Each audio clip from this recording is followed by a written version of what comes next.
Welcome back to my channel जिन study point. और जैसे आज हमारा टॉपिक जो है वो व्हीटस्टोन ब्रिज है।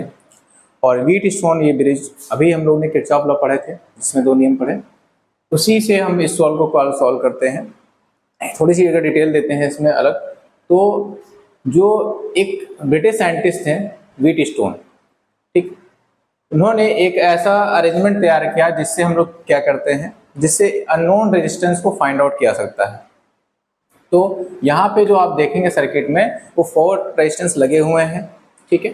उसमें से इसको यूज इसलिए अप्लाई इसलिए किया जाता है कि यार मतलब कि कहीं भी अगर 2-3 रेजिस्टेंस दिए हों या एक रेजिस्टेंस की वैल्यू निकालनी हो, यानी ओवरऑल हम कह सकते हैं कि अननोन रेजिस्टेंस हमारे इसमें कहीं कोई निकालना हो तो इस तरीके को हम लोग अप्लाई करते हैं, ठीक है।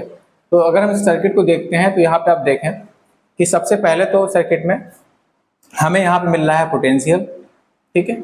यहाँ से आप देखेंगे कि भाई प्लस पॉजिटिव टर्मिनल से हमारे करंट चलना स्टार्ट करेगी और ए पॉइंट तक आती है।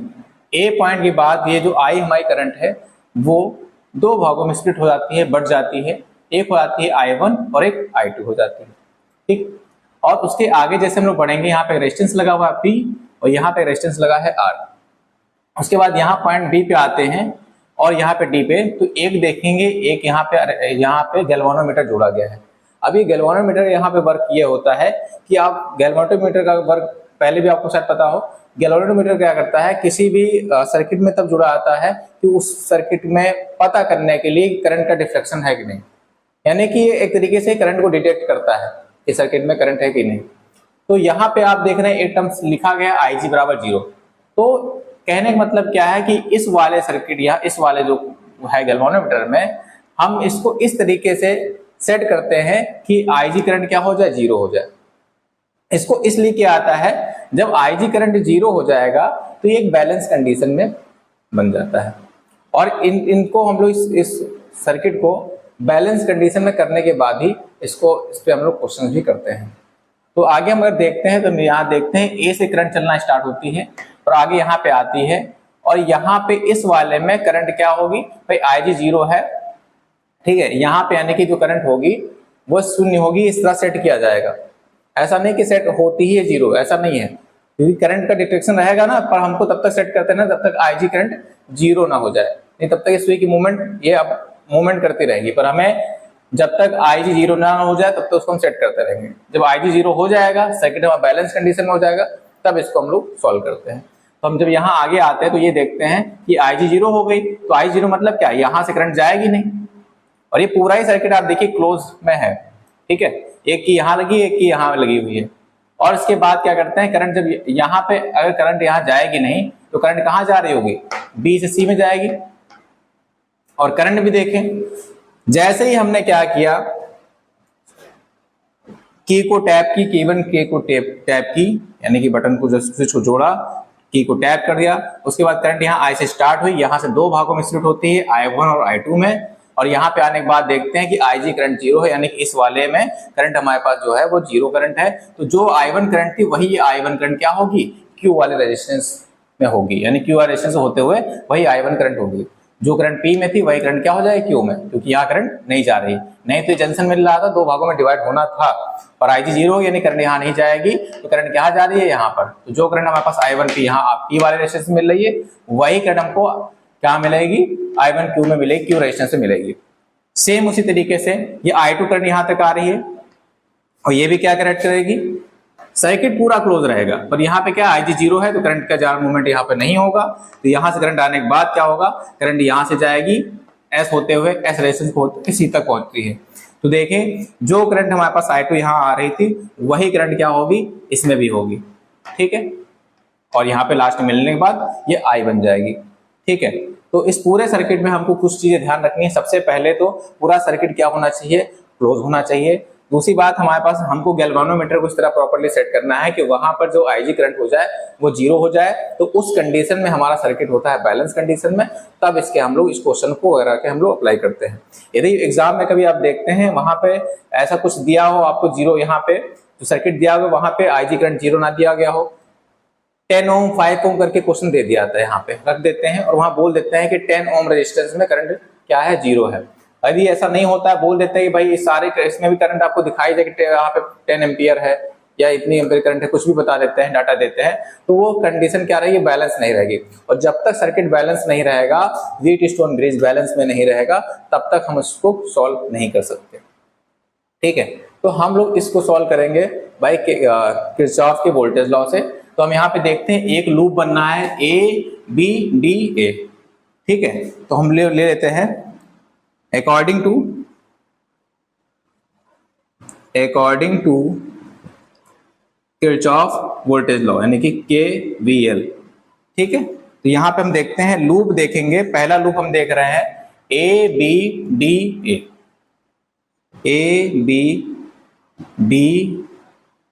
ए बी डी और ए। जहां से हम लोग पॉइंट यानी कि ट्रेसिंग करना स्टार्ट करते हैं उसी पॉइंट तक आते हैं। किरचॉफ के लूप वाले लॉ में हमने यही आपको बताया था। ठीक है, कि क्लोज पूरा जब लेंगे, पूरा ही जहां सर्किट स्टार्ट करेंगे ट्रेस करना वहीं पे पूरा कंप्लीट करेंगे, जब वहां पे आएंगे तभी हमारा सर्किट कंप्लीट होगा। तो लूप हम लोग ले रहे हैं ABDA। ठीक है, तो आप देखेंगे यहाँ पे साइन कन्वेक्शन भी लूप वाले रो में जो हमने अप्लाई किया था वही यहाँ पे अप्लाई होता है, यानी कि किरचॉफ वोल्टेज लॉ पे ये व्हीटस्टोन ब्रिज सॉल्व होता है। तो हम देख रहे हैं यहाँ पे करंट हमारा, हम ट्रेसिंग करना चाह रहे हैं इसको ऐसे। ठीक है, यानी कि क्लॉकवाइज घड़ी की डायरेक्शन के हिसाब से चल इसको ट्रेसिंग करना चाह रहे हैं। तो यहाँ पे हम जब करेंगे तो हम देख रहे हैं कि यहाँ सर्किट में जिधर हम जा रहे हैं, हमारा जो पाथ है उसी पाथ में हमारे पास क्या है, करंट जा रही है। तो आपने साइन कन्वेक्शन अगर पीछे वीडियो में देख के, पीछे वाले वीडियो में आप देखिएगा, इस सब चीज के बारे में मैंने पहले भी बहुत अच्छे से बताया हुआ है कि आपका पाथ जैसा है, आप जैसा ट्रेस कर रहे हैं, करंट उसी डायरेक्शन में जा रही है, तो उसको हम लोग माइनस में लिखते हैं। तो यहाँ पे इसको हम लिख सकते हैं कि माइनस का I1 और रेजिस्टेंस क्या है, पॉजिटिव में P दिया गया है। ठीक है, उसके बाद यहाँ से हम आएंगे। ठीक है, यहाँ पे तो कोई करंट है नहीं क्योंकि I 0 है। फिर ये सर्किट ऐसे आएगा, तो हम क्या जा रहे हैं, हम ऐसे जाएंगे ऐसे करके, और करंट क्या है, इसके अपोजिट आ रही है। तो जो अपोजिट आ रही है तो वहां पर वैल्यू आ जाएगी हमारे पास पॉजिटिव, यानी कि I2R इक्वल टू 0 कह सकते हैं।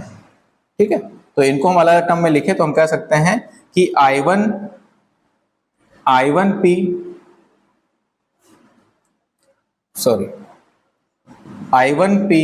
Equal to I2R। ठीक है, और इसी टर्म्स को हम क्या कर लेंगे, इक्वेशन 1 मान लेंगे। ठीक है, इसके आगे क्या करना है, इसके आगे हम क्या करते हैं, अब हम लूप लेते हैं ये वाला।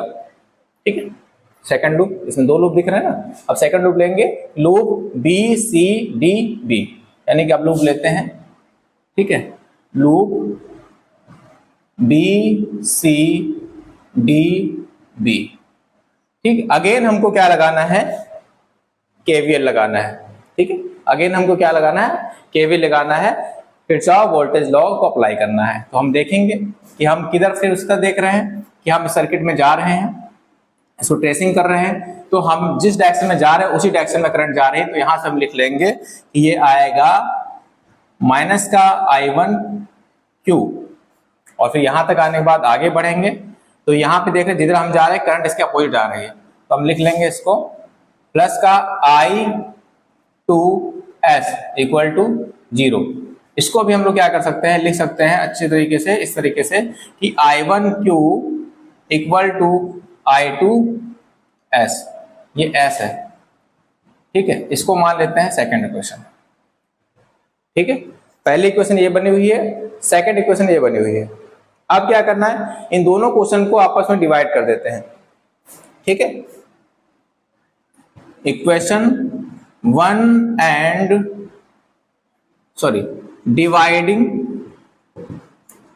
Dividing equation 1 and 2।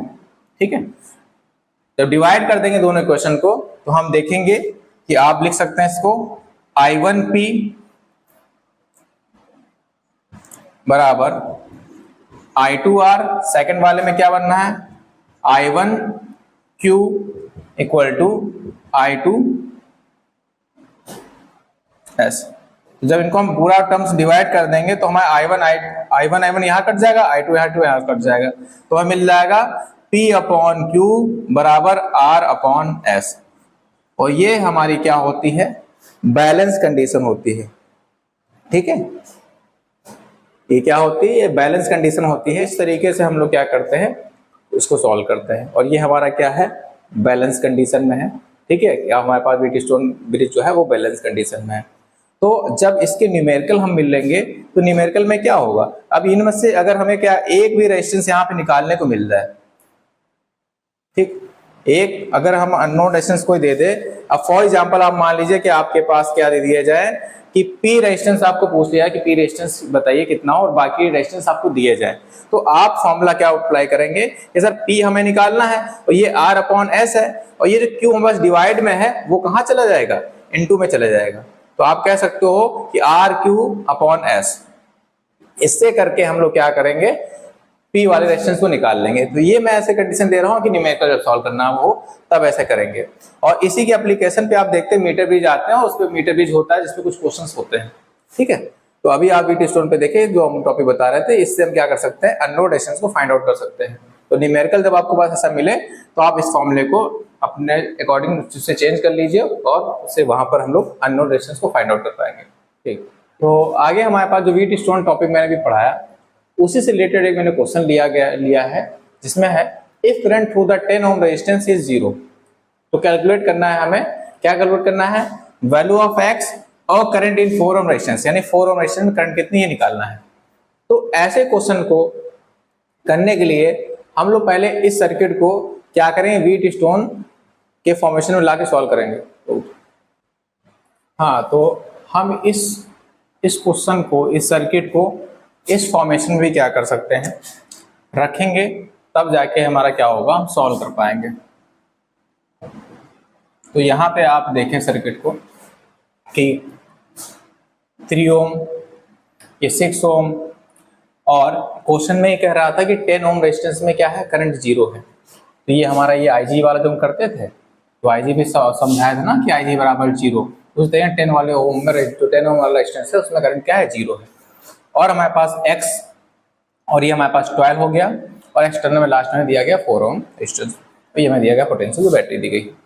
तो जब ये कहा गया कि 10 ओम रेजिस्टेंस में करंट क्या है, 0 है, तो ये कैसा सर्किट हुआ, बैलेंस हुआ। ये ब्रिज कैसा है, बैलेंस है। और बैलेंस है तो हम लोग ने अभी चीजें करनी देखी थी कि बैलेंस सर्किट, बैलेंस जब ब्रिज होता है, जब कंडीशन बैलेंस होती है, तो हम लोग उसको कैसे अननोन रेजिस्टेंस को फाइंड आउट कर सकते हैं। ठीक है,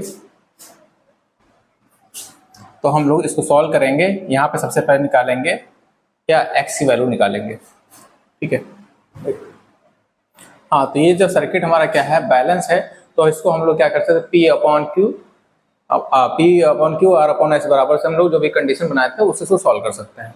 ठीक है, तो आइए सॉल्व करें। तो हम इसको लिख सकते हैं इस तरीके से, ये हमारे पास हो जाएगा 3/6 बराबर x अपॉन 12। तो हमें क्या करना है, ये हमारा x है भाई, तो x हमें निकालना है। पहला ही क्वेश्चन क्या है, वैल्यू ऑफ x की क्या वैल्यू होगी, यानी x क्या है, एक अननोन रेजिस्टेंस है जिसको हम लोग फाइंड आउट करेंगे। तो हम इसको अगर फाइंड आउट करना चाहें तो 12 हमारे पास क्या है, डिवाइड में है, इसको उधर लेके जाएंगे तो ये हो जाएगा 12 × 3 divide by 6 equal to x। तो x बराबर आपको आ जाएगा 12 3 जा 36 डिवाइड बाई 6, तो हम कह सकते हैं 6। तो यहां से हमने वैल्यू मिल गई, x बराबर कितना है, 6। तो अननोन रेजिस्टेंस हमको मिल गया, पहला पॉइंट क्लियर हो गया। तो बहुत इजी होता है ये कॉन्सेप्ट करना, जब क्या हो, सर्किट जो व्हीटस्टोन ब्रिज हो वो क्या हो, बैलेंस कंडीशन में हो। और जब बैलेंस कंडीशन में नहीं होगा, यदि आपको कोई क्वेश्चन दे दिया और वो अनबैलेंस होता है, तो उसका कोई आंसर नहीं है, उसका कोई सोल्यूशन नहीं निकलेगा। तो ध्यान रखना, सबसे पहले तो आप ये चीज देख लीजिएगा कि कंडीशन बैलेंस है कि नहीं। भाई व्हीटस्टोन में हमारा जो ब्रिज बना वो बैलेंस होना चाहिए। सेकंड केस की हम बात करते हैं। सेकंड में हमें क्या निकालना है कि current in the 4 ohm resistance में करंट निकालना है। तो यहाँ 4 ओम में कितनी करंट है ये हमें निकालना है। तो उससे पहले हम लोग ए से लेकर सी तक, यानी ए क्रॉस सी में किसके बीच में कितना हमारे पास रेजिस्टेंस है, नेट रेजिस्टेंस है, वो निकालेंगे, तब जाके हम करंट निकाल पाएंगे। तो आपको जैसे ही मैं कंडीशन जैसे ही बताया था अभी कि ए से यहाँ तक, यहाँ जो करंट नहीं जा रही, करंट 0 है, तो यहाँ पे हम देखिए ये और सर्किट दोनों ही क्या हो जाएंगे, लाइक सीरीज में हो जाएंगे। तो हम यहाँ कह सकते हैं कि हमारे पास कितना हो जाएगा, 3 ओम प्लस का 6 ओम इक्वल टू कितना हो जाएगा, 9 हो जाएगा। ठीक है, ए टू सी। अब यहाँ इसको हम देखेंगे तो यहाँ वाले पे देखें, आपके पास ये हो जाएगा x प्लस का 12, और x तो हमने फाइंड आउट कर लिया है, तो अब x की जगह हम वैल्यू रख लेंगे कितना 6। तो यहाँ हम कर सकते हैं 6, तो हमारे पास टोटल वैल्यू आ जाएगी कितना 18 ओम। ठीक है, तो यहाँ से यहाँ तक का जो रेजिस्टेंस हुआ वो सीरीज फॉर्मेशन में होगा, क्योंकि करंट यहाँ तो जा रही नहीं है। ठीक है, तो ये हम 3 और 6 हमारे पास क्या हो जाएगा, ये 9 ओम हो जाएगा, तो ये 6 और 12 हो जाएगा 18 ओम। ठीक है, अब क्या करना है, हम लोग इसका इक्विवेलेंट रेजिस्टेंस निकालेंगे। अब इक्विवेलेंट रेजिस्टेंस निकालते हैं। ठीक है, इक्विवेलेंट रेजिस्टेंस निकालेंगे।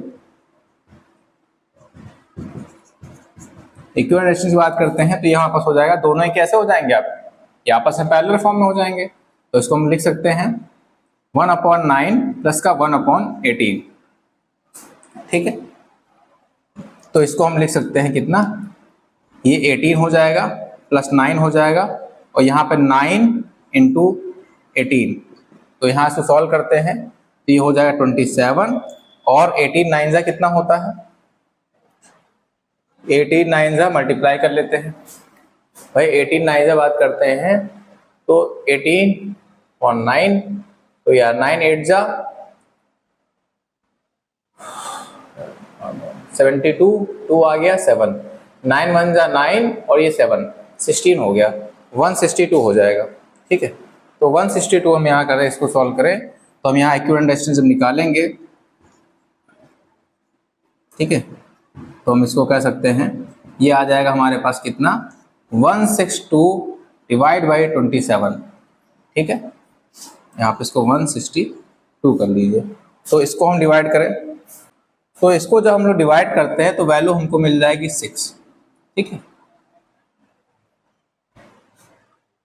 क्या मिल गया हमारे पास, इक्विवेलेंट रेजिस्टेंस, यानी कि हम यहाँ से कह सकते हैं कि यहाँ A टू C तक इक्विवेलेंट रेजिस्टेंस, ठीक, अक्रॉस A टू C, यहाँ A से C तक का जो इक्विवेलेंट रेजिस्टेंस हमने निकाला है वो आया है 6 ओम। ठीक है, और हमें इस 4 ओम में कितनी करंट निकालने के लिए क्या चाहिए, तो हम लोग I के टर्म में फॉर्मूला लगाएंगे कि I बराबर क्या चाहिए हमें, पोटेंशियल कितना है 5, और हमारे पास नेट जो रेजिस्टेंस है, यानी कि जो यहाँ पे इक्विवेलेंट रेजिस्टेंस निकाला और जो ये रेजिस्टेंस है, दोनों को जोड़ देंगे, यानी कि हम कह सकते हैं कि 6 प्लस का 4, तो हम यहाँ पे कह सकते हैं कि आ जाएगा 5/10, यानी कि इसको हम 5 से डिवाइड करें तो क्या आएगा 1/2।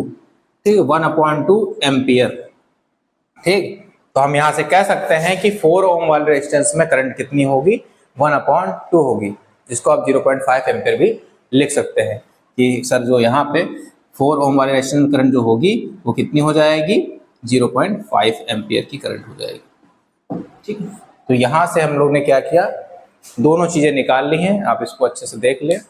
एक बार मैं रिवीजन कर देता हूँ कि जब ऐसा सर्किट मिलेगा तो सर्किट को सबसे पहले क्या बनाना है, वीट स्टोन्स के फॉर्म में ड्रॉ करना है आपको, और कंडीशन ध्यान रखनी है कि जो रेजिस्टेंस कहा जा रहा है 0 है उसको बीच वाले मिड में करेंगे, बाकी हमारे वैसे रेजिस्टेंस रख दिए जाएंगे। जो भी रेजिस्टेंस अननोन हमें नहीं दिया गया है उसको सबसे पहले हम लोग बैलेंस कंडीशन में, क्योंकि IG 0 है तो बैलेंस कंडीशन में होगा, तो उसको हम लोग इजी तरीके से अननोन रेजिस्टेंस को निकाल लेंगे। उसके बाद अब इस सर्किट में मैंने 4 ओम में करंट निकाली यहाँ पे। अब अगर यहाँ पे I1 I2 I3 किसी करंट भी निकालना अगर क्वेश्चन में होता तो उसको आप निकाल सकते हैं, फिर आप वहाँ किरचॉफ लॉ लगाकर उसको सॉल्व कर सकते हैं।